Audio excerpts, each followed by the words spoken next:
ဆုံးပြောချင်တာကတော့ကိုညံ့နေတယ်ပေါင်းသင်းဆိုင်ရင်ညံ့တယ်ပေါင်းသင်းဆိုင်ရင်မကောင်းဘူးလို့အမြဲတမ်းကိုပြောနေတဲ့စကားကအရင်ဆုံးအတွေးကိုအရင်ဆုံးပြောင်းစေချင်ပါတယ်လို့ဘာဖြစ်လို့လဲဆိုတော့လူတွေကတဲ့ကိုယုံကြည်တဲ့အတိုင်းဖြစ်လာတယ်လို့ပြောပါတယ်ဆိုတော့ကိုမကောင်းဘူးလို့ကိုပေါင်းသင်းဆိုင်ရင်မှာမကောင်းဘူးလို့ယုံကြည်ထားတယ်ဆိုလို့ရှင်တော့မကောင်း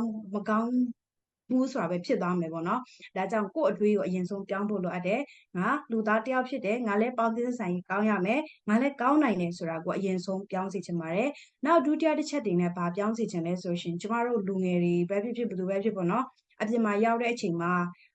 ဘသူကငါ့ကိုစကားလာပြောမလဲဆိုတာစောင့်နေတတ်ကြတယ်နော်ကျမကိုအများအားပြောဖို့တယ်အပြင်မှာဆိုရှင်လူတိုင်းကားတဲ့ဘသူကငါ့ကိုစကားလာပြောမလဲဆိုပြီးတော့စောင့်နေတတ်ကြတယ်တဲ့ဆိုတော့အပြင်မှာလဲကိုလိုလူတွေကြီးပဲဒါကြောင့်ကိုကအရင်ဆုံးဘသူကစကားလာပြောမလဲဆိုတာမစောင့်မနဲ့ကိုကနေစပြီးပြောဖို့လိုအပ်တယ်ဆိုတာပြောချင်တယ်နောက်တစ်ခုကကြတော့တချို့ကမေးတယ်ပေါ့နော်ပေါင်းသင်းဆိုင်ရေးကောင်းဖို့ဘယ်လိုလုပ်ရမလဲ Facebook မှာတော့ Messenger မှာတော့စကားရေးလိုက်စာရေးလိုက်မယ်ဆိုလို့ရှင်ချက်ချင်းရေးနိုင်တယ် automatic လက်ကထွက်တယ်ပေါ့နော်ဒါပေမဲ့လူရှိရောက်ရင်ဘယ်လိုပြောရမလဲဆိုတာမသိဘူးဆိုတဲ့ဟာကြီးပြောကြရဲပေါ့နော်အဲ့အတွက်ကြောင့်သူကတိပြီးသားသူတွေအတွက်မဟုတ်ပဲနဲ့မတိသေးတဲ့သူတွေအတွက်ပေါ့နော် tip လေးကပါလဲဆိုတော့ကိုလက်ရှိဘယ်မှာရောက်နေလဲရောက်နေတဲ့လက်ရှိ situation နဲ့ပတ်သက်ပြီးတော့ကိုကစပြီးပြောလို့ရတယ်ကိုဘယ်ကိုသွားနေရလဲရောက်နေရလဲစားနေရလဲဖြစ်နေရလဲပတ်သက်ပြီးတော့ပေါ့နော်ပြောလို့ရတယ်ဥပမာကျောင်းရောက်နေတယ်ဆိုလို့ရှင်ကျောင်းမှာရှိတဲ့ကိုရင်းနှီးပြီးသားသူတယောက်ဆိုလို့ရှင်ဘာပြောရမလဲဆိုတွေးကြမလို့အောင်အော်တိုပါဇက်ကနေထွက်လာတယ်ဒါပေမဲ့ကိုမရင်းနှီးတဲ့သူတယောက်နဲ့စကားပြောချင်တယ်သူနဲ့ရင်းနှီးချင်တယ်ဆိုလို့ရှင်ကျောင်းရောက်နေတယ်ဆိုလို့ရှင်သူ့ကိုပါမီဂျာတက်တာလဲဘယ်အခန်းကလဲဘယ်ကျောင်းကလဲပေါ့နော်ဘလို့လာလဲစရှိသဖြင့်စမေးလို့ရသလိုထမင်းဝိုင်းမှာတခါတရံကြရင်ကိုနဲ့မရင်းနှီးတဲ့သစိမ့်တွေကထမင်းအတူစားရတဲ့အချိန်တွေရှိတယ်အဲ့လိုမျိုးအချိန်မှာဆိုရှင်လည်းထမင်းစားလို့ကောင်းလားဒါဟင်းဒီဟင်းစားကြိုက်လားအစားရှိသဖြင့်ထမင်းဟင်းချက်တက်လားကျမဆိုထမင်းမချက်တက်ဘူးအရင်စားတက်တယ်အစားရှိသဖြင့်စကလုံးကရတယ်ကိုအများကြီးတွေးကြမလို့ပေါ့နော်လက်ရှိ situation နဲ့ပတ်သက်တဲ့အကြောင်းအရာတွေမှာပဲတခါတည်းပြောလို့ရတယ်နောက်ပြီးတော့မကြောက်ဘဲနဲ့စပြောဖို့ပဲလိုတယ်ဆိုတဲ့အကြောင်းပြောချင်တယ်နောက်တတိယအချက်မဟုတ်ဘဲနဲ့လေးချက်မြောက်ပေါ့နော်လေးချက်မြောက်မှာကcommunication မှာအရေးကြီးဆုံးအချက်လို့ပြောလို့ရပါတယ်အဲ့ဒါကဘာလဲဆိုရှင်တော့ good listener ပေါ့နော်နားထောင်ကောင်းတဲ့သူတယောက်ဖြစ်ဖို့လိုအပ်တယ်နားထောင်ကောင်းတဲ့သူတယောက်ဖြစ်ဖို့ဆိုတာကဒီပေါင်းသင်းစစ်ဆိုင်ရေးမှာပဲမဟုတ်ဘူး네ပဲဘယ်နေရာမှာပဲဖြစ်ပေါင်းသင်းစစ်ဆိုင်ရေးကောင်းဖို့အတွက် listener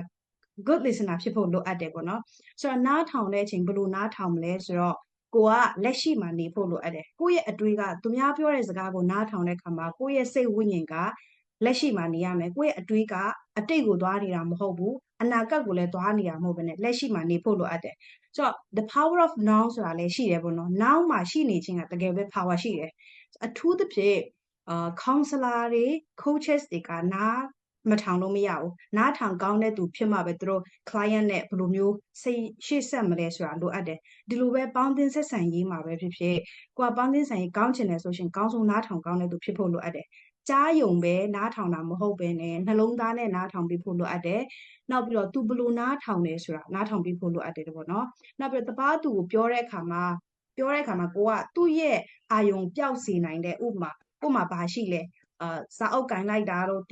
သူပြောတဲ့အချိန်မှာကိုကတီချာနားမထောင်ဘူးကိုလှုပ်ချင်တာလှုပ်နေတယ်ဆိုလို့ရှင်တော့သူ့ဤစကားကဆက်ပြောမလားမပြောဘူးလားဖြစ်ပြီးတော့ကိုနဲ့သူရဲ့ကြားမှာပေါင်းသင်းစစ်ဆိုင်ရေးကကောင်းလာမှာမဟုတ်ဘူးဒီဟာစကားနားထောင်တဲ့နေရာမှာပေါ့နော်ကိုကတီချာနားမထောင်ပေးနိုင်ဘူးဆိုလို့ရှင်ဒါကြောင့်အကောင်းဆုံးနားထောင်ပေးဖို့လိုအပ်တယ်အာယုံပြတ်မသွားအောင်နားထောင်ပေးနိုင်ဖို့လိုအပ်တယ်ဆိုတဲ့အကြောင်းပြောချင်တယ်နောက်တစ်ခုကကြတော့နားထောင်လိုက်ပြီနားထောင်ကောင်းနေပါပြီဆိုပေမဲ့တုံ့ပြန်ဖို့လိုအပ်တယ်ကိုယ့်ဘက်ကပေါ့နော် communication တစ်ခုလုပ်ပြီဆိုလို့ရှိရင်ကိုက communication လုပ်ပြီဆိုရှင်အနည်းဆုံးလူ2ယောက်ကစကားပြောရတယ်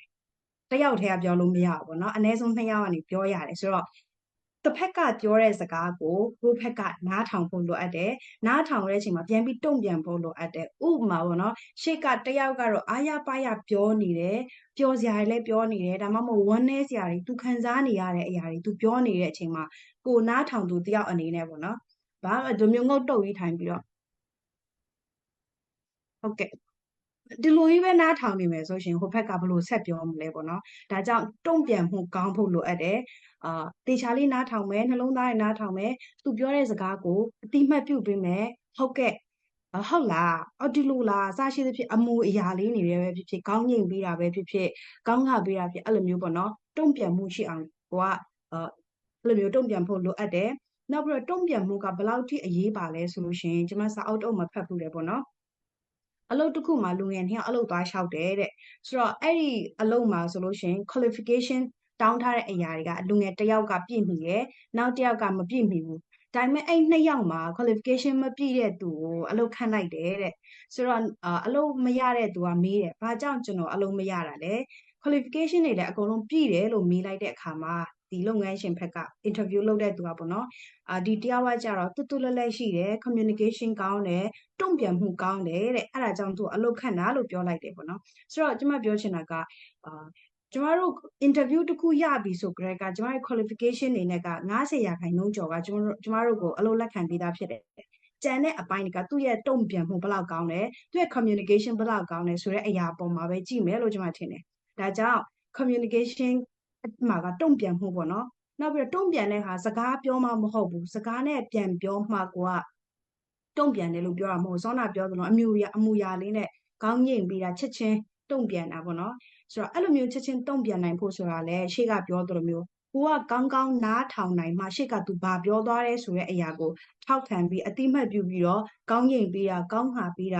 ပြန်ပြီးတုံ့ပြန်တာပြောတာဆိုတာလေးမျိုးလုပ်လို့ရတယ်ပေါ့နော်ဒါကြောင့်ဒီမှာကတကယ်ပဲတုံ့ပြန်မှုရှိဖို့လိုအပ်တယ်တုံ့ပြန်မှုကောင်းဖို့လိုအပ်တယ်ဆိုတာပြောချင်တယ်နောက်တစ်ချက်ကဆိုလို့ရှိရင်စကားပြောရမယ်ကိုယ့်ဘက်ကစကားပြောတော့မယ်ပေါ့နော်စကားပြောတဲ့အခါမှာကျမတို့ကကျမစီမှာလာတဲ့သူပေါ့နော်စောနာပြောသလိုမျိုးဘာစကားပြောရမှမသိဘူးအိမ်မှာပြင်ဆင်လာတယ်အပြင်မှာရောက်ရင်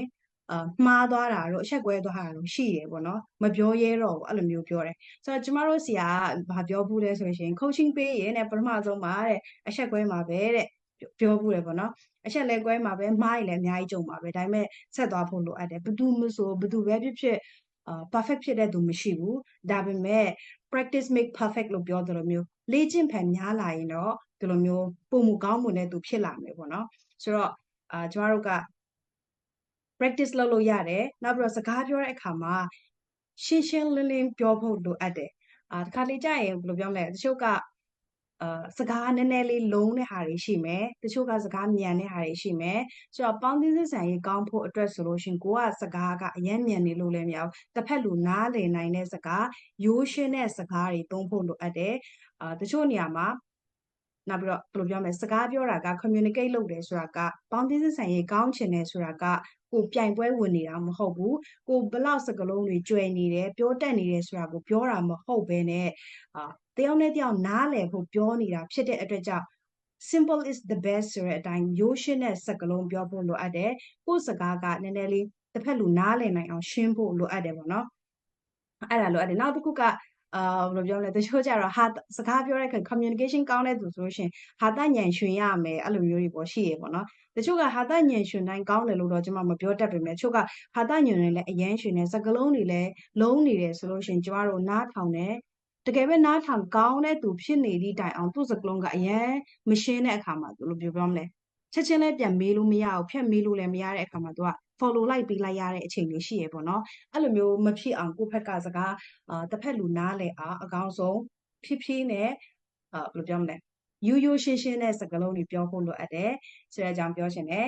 နောက်တစ်ချက်ကဘာလဲဆိုလို့ရှိရင်ပြုံးဖို့လိုအပ်တယ်ပေါ့နော် communication ကောင်းချင်တဲ့လူတွေတက်ဆိုရှင်ပေါင်းသင်းစစ်ဆန်ရေးကောင်းချင်တယ်ဆိုရှင်ပြုံးဖို့လိုအပ်တယ်ဘာကြောင့်လဲဆိုလို့ရှိရင်အပြုံးကလူတွေကိုနှွေးထွေးစေတယ်တယောက်နဲ့တယောက်ပို့ပြီးရင်းနှီးစေတယ်နောက်ပြီးတော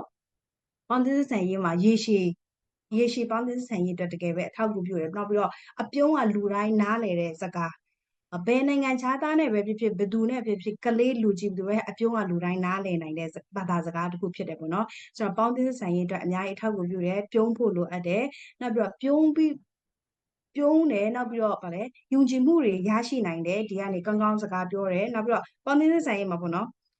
ယူသားဖို့လိုအပ်တယ်ကိုယ်စကားပြောတာယူသားဖို့လိုအပ်တယ်ပွန့်ပွန့်လင်းလင်းပြောဖို့လိုအပ်တယ်နောက်ပြီးတော့တစ်ဖက်နဲ့တစ်ဖက် respect ပေးပြီးတော့စကားပြောဖို့လိုအပ်တယ်ဒီလိုဆိုလို့ရှိရင်တယောက်နဲ့တယောက်ယုံကြည်မှုတွေရှိလာမယ်ပေါင်းသင်းစစ်ဆိုင်ရေးမှာပိုပြီးခိုင်နေလာမယ်ရေရှည်ပေါင်းသင်းဆိုင်ရေးပိုပြီးကောင်းလာမယ်ပေါ့နော်အဲ့ဒီအကြောင်းထပ်ပြီးပြောချင်တယ်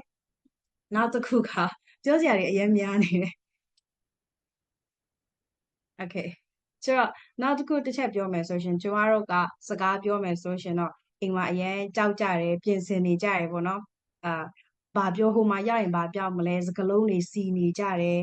အများကြီးကြောက်ကြတယ်တကယ်တမ်းကျတော့ပေါင်းသင်းဆက်ဆံရေးမှာတဲ့စကလုံးဆိုတာကအဲ့လောက်ထိအရေးမကြီးဘူးအရေးမကြီးဘူးဆိုတာထက်လေပေါင်းသင်းဆက်ဆံရေးမှာတဲ့90%ကျော်ကစကလုံးကြောင့်မဟုတ်ဘူးလို့ပြောတယ်ပေါင်းသင်းဆက်ဆံရေးကောင်းတာရဲ့90%ကစကလုံးကြောင့်မဟုတ်ဘူးလို့ပြောတယ်ဆိုတော့ဘာကြောင့်ဖြစ်မလဲဆိုရှင်တော့55%ကကိုယ်ဟန်အမှုအရာအနေအထားအဲ့လိုမျိုးတုံ့ပြန်မှုအမှုအရာတွေကြောင့်ဖြစ်တယ်နောက်ပြီးတော့38%ကကြတော့အတန်ထုံးတွေပေါ့နော်ဒီအတန်ထုံးတွေကြောင့်လို့ပြောတယ်ဆိုတော့စကလုံးကဘယ်လောက်ထိအရေးပါသူကရေးထားတဲ့ဇာထဲမှာဆိုရှင်တော့10%တော့အရေးမကြီးဘူးတဲ့ဆိုတော့ကျမတို့ကအခုလူငယ်တွေဆိုအများတန်းကြောက်နေတဲ့အရာတစ်ခုကဘာပြောရင်ကောင်းမလဲဆိုတာမသိဘူးဆိုတဲ့ဟာအများတန်းပါတယ်အဲ့ဒီအရာကိုပို့ပြီးကြောက်နေကြတယ်ကဲတမ်းကျအဲ့ဒီအရာက10%တောင်မရှိဘူးတဲ့သူရေးထားတာပေါ့နော်ဆိုတော့ကျမတို့ဒီ10%လောက်နဲ့ကိုအတကုံကြောက်နေပြီးတော့လူရှိမှမပြောရဲဘူးငါပေါင်းသင်းဆိုင်ရင်မကောင်းဘူးဆိုပြီးတော့ပြောတတ်ကြတယ်အဲအကြောင်းဒီ10%လောက်ပဲရှိတယ်ဆိုတဲ့အရာကိုကောင်းတဲ့မထည့်ပဲနဲ့စပြီးပြောစီခြင်းနဲ့ပြောစရာရှိတာစပြောပေါ့နော်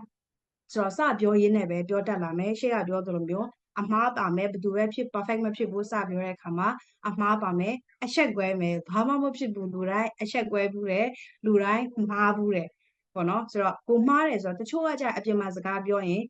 သူမှားသွားတယ်ဆိုတာချက်ချင်းမသိဘူးကိုကိုယ်တိုင်ကသိတယ်အော်ငါဒီမှာမှားသွားပြီဆိုတာကိုကိုယ်တိုင်သိတယ်ဆိုတော့ကိုကိုယ်တိုင်သိတယ်ဆိုကိုကိုယ်တိုင်ကပြန်ပြင်လို့ရတယ်ဆိုတော့ကိုကိုယ်တိုင်မသိဘူးဆိုပြင်လို့မရဘူးပေါ့နော်ဒါကြောင့်ကိုကိုယ်တိုင်ကစပြီးတော့ပြောဖို့လိုအပ်တယ်ဆိုတဲ့အကြောင်းပြောချင်တယ်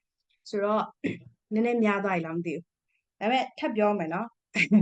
ထပ်ပြောမယ်ဒါကကြပေါင်းသင်းဆက်ဆံရေးအကြောင်းနဲ့ပတ်သက်ပြီးပြောသွားတယ်နောက်တစ်ခုကကြတော့ stress ပေါ့နော် stress နဲ့ကပေါင်းသင်းဆက်ဆံရေးနဲ့ဘာဆိုင်လဲလို့ပြောလို့ရတယ်မသက်ဆိုင်ဘူးလို့ပြောလို့ရပေမဲ့ကျမတို့က stress တွေပြည်နေတဲ့အခါမှာတယောက်နဲ့တယောက်စကားပြောတဲ့အခါမှာတိဆောက်ပြီးသားပေါင်းသင်းဆက်ဆံရေးရှည်တိဆောက်ခဲ့ပြီးသားဆက်ဆံရေးကိုတောင်မှပြက်ပြားသွားစေနိုင်ပါတယ်ပေါ့နော်ဒီ stress ကြောင့် stress တွေကြောင့်ဘယ်လိုဖြစ်မလဲဆိုရှင် stress ပြည့်နေတဲ့အခါမှာတစ်ဖက်သူပြောတဲ့စကားကိုလည်းကိုယ်တီချပြီးတော့အာယုံဆိုင်ပြီးတော့နားမထောင်နိုင်တော့ဘူးနောက်ပြီးတော့ကိုယ်တိုင်ကလည်းစကားပြောတဲ့အခါမှာအမှားတွေပါနိုင်တယ်အဲ့ဒါကြောင့်ဒီ stress ကို short ဖို့လိုအပ်တယ်ဘယ်လိုအချိန်မှာ stress တွေဖြစ်တတ်လဲဆိုရှင်အခုကျမတို့မြန်မာနိုင်ငံမှာဖြစ်ပျက်နေတဲ့လက်ရှိ situation တွေကြောင့်လည်းဖြစ်နိုင်တယ်ကိုမကြုံတွေ့ချင်တဲ့ပြဿနာတွေကြုံတွေ့ရတယ်မဖြေရှင်းနိုင်တဲ့ပြဿနာတွေကြုံတွေ့ရတယ်နေရာအပြောင်းအလဲတွေများတယ်နောက်ပြီးတော့လူတိုင်းမှာမတူညီတဲ့ပြဿနာတွေရှိပေါ့နော်ဒီလိုမျိုးပြဿနာတွေကြုံတွေ့တဲ့အခါမှာလူတွေက stress တွေပြည့်နေတတ်တယ်ဆိုတော့ stress တွေပြည့်နေတဲ့အချိန်မှာငါပေါင်းသင်းဆိုင်ရင်မလုပ်ဘူးလေလူနဲ့စကားမပြောဘူးလေဆိုပြီးတော့ပြောနိုင်ပြီးတော့ရှောင်နေနိုင်ပေမဲ့အများတန်းကရှောင်ဖို့ကမဖြစ်နိုင်ဘူးမဖြစ်နိုင်ဘူးเนาะအထူးသဖြင့်ရှေ့ကပြောသလို counselor တွေ coaches တွေပေါ့နော်သူတို့ဆိုလို့ရှင်appointment သူက client နဲ့တွေ့တော့မယ်ဆိုရှင်သူတို့က appointment ကြိုယူထားရတယ် appointment ကြိုယူပြီးမှအဲ့နေ့ကျရင်ဒီနေ့ client နဲ့တွေ့မယ်ဆိုမှအဲ့မတိုင်ခင်မှာသူ့မှာကြုံတွေ့ရတဲ့ stress တွေအများကြီးရှိနေမယ်ဒါပေမဲ့ကြော်လိုက်လို့မရဘူးဒါကငါ stress ပြည့်နေလို့ client ကို cancel လုပ်လိုက်မယ်ဆိုရင်တောင်မှလုပ်လိုက်ရင်ခဏပဲရမယ်တစ်ရက်နှစ်ရက်တစ်ယောက်နှစ်ယောက်ပဲရမယ်အမြဲတမ်းဆိုတာကမဖြစ်နိုင်ဘူးဒါကြောင့်ကိုယ်မှာရှိတဲ့ stress ကိုကိုယ် grind က short ချဖို့လိုအပ်တယ်ပေါ့နော်တယောက်နဲ့တယောက်ဘယ်လို short ချရဲဆိုတာကတော့တူမှာမဟုတ်ဘူးတချို့ကြတော့အဲ့လိုမျိုးအမျိုးမျိုးတက်ပြင်းချတာနဲ့ရမယ်တချို့ကြတော့